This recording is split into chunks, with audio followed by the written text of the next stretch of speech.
First is Handbook of General Anatomy, important to understand basic terms of the subject like movements, types of joints, anastomosis, etc. These are the 4 volumes of BDC, which contains all the description about upper limb, lower limb, abdomen, thorax, head, neck.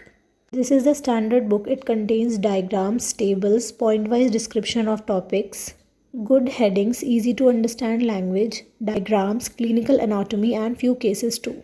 This is Netter's Atlas of Human Anatomy. If you want to get deep knowledge about the layers, borders, surfaces of any organ or any anatomical structure, this is the best book. You will feel like the organ is dissected in front of you. Every vein, artery, nerve, anastomos, position of muscles, bones, these structures looks from all the sides. This book covers it all. Anatomy के Ayurveda part रचना शारीर subject के लिए मैंने doctor Mahendra Singh की book 1 और book 2 use की थी। इन books में बहुत ज़्यादा डीप नॉलेज नहीं है, लेकिन रिवीजन पर्पस से सही है। और कोशिश करेगा कि मॉडर्न पार्ट आप इसमें से कभी तैयार ना करें, और आयुर्वेद पार्ट के लिए भी जो रेफरेंसेस दे रखे हैं संहिता के, वो संहिता में एक बार रीचेक ज़रूर करें।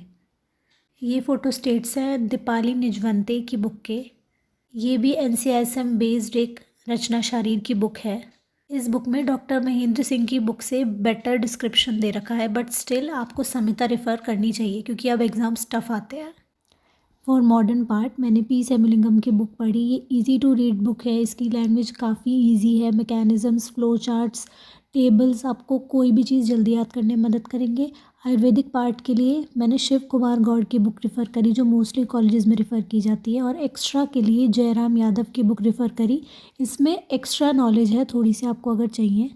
प्रैक्टिकल के लिए आप कोई सी भी बुक ले सकते हैं। प्रकृति परीक्षण, अग्नि परीक्षण, ये प्रैक्टिकल्स आपके मेन एग्ज़ाम में आते हैं, उसके लिए ज़रूरी है। मैंने इस नोटबुक बना के रखी थी जो दोषों की वृद्धि, क्षय वगैरह समझने के लिए काम आती है। और मैंने रेफ़र करे क्लास नोट्स, जो कि हमारे टीचर बहुत अच्छा पढ़ाते हैं। आयुर्वेद की बुक से अलग हमारे टीचर हमें बहुत अच्छे नोट्स देते थे, तो वो भी मैंने रेफ़र करे। आयुर्वेद के लिए भी एक्स्ट्रा श्लोक्स। संहिता अध्ययन में आपकी 2 संहिता चलेंगी, अष्टांग हृदय और चरक संहिता। अष्टांग हृदय के लिए मैंने अनंत राम शर्मा की बुक यूज़ की, जो कि बहुत ही अच्छी बुक है। इसमें बहुत सारे टेबल्स हैं, और संहिता ऐसा सब्जेक्ट है जो आपको बहुत रिवाइज़ करना पड़ता है, तो टेबल्स और चार्ट्स आपको इजी रिवाइज़ करने में मदद करते हैं। फिर मैंने चरक संहिता यूज़ की, गोरखनाथ चतुर्वेदी की। ये बुक बहुत अच्छी है। चरक संहिता के 12 चैप्टर्स आपके सिलेबस में आएंगे, पर ये बुक पूरी पैराग्राफ बेस्ड है। आपको इसके शॉर्ट नोट्स खुद बनाने पड़ेंगे।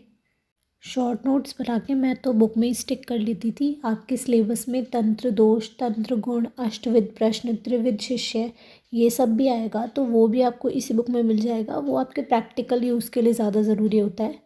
तो दोनों संहिताओं को अच्छे से पढ़ें, because this is the base of Ayurveda. First book है लघु सिद्धांत कौमुदी, दूसरी है अनुवाद चंद्रिका। अनुवाद चंद्रिका में से शब्द रूप और धातु रूप पढ़ने हैं, और कोशिश करनी है कि NCISM ने जो सिलेबस दिया है उसी के अकॉर्डिंग पढ़ें। आयुर्वेद संस्कृत सुधा बाय महेश गुरुदत्त, ये स्टैंडर्ड बुक नहीं है, लेकिन इस बुक में NCISM के सिलेबस वाइज सारे टॉपिक्स दे रखे हैं। संज्ञा, कारक, संधि, समास। पेपर 2 के टॉपिक्स अन्वय लेखन, परिभाषा, पर्याय, पंचतंत्र की कहानियाँ, ये सब भी इसमें लाइन वाइज दे रखी हैं। आयुर्वेद का इतिहास सुधा बुक में भी दे रखा है, और आप चाहें तो पदार्थ की बुक में भी आयुर्वेद का इतिहास दे रखा है। विज्ञान के लिए मैंने यूज़ की थी प्रबोध येरावर की बुक, और ये बुक बहुत अच्छी है। इसमें सिस्टमैटिकली इसमें सारे चैप्टर, सारे पॉइंट्स दे रखे हैं। आयुर्वेद का इतिहास भी इसी में दे रखा है। इसमें MCQs भी लास्ट में दे रखे हैं। अच्छे टेबल्स हैं, अच्छे फ्लो चार्ट्स हैं। आप इस बुक को रेफ़र कर सकते हैं, लेकिन साथ में अगर आप चाहें तो चरक संहिता के जो श्लोक दे रखे हैं उनका रेफरेंस आप चरक संहिता में ही जाके देखा करिए, और साथ में अगर और रेफरेंस के लिए कुछ चाहिए तो तर्क संग्रह का भी आप यूज़ कर सकते हैं।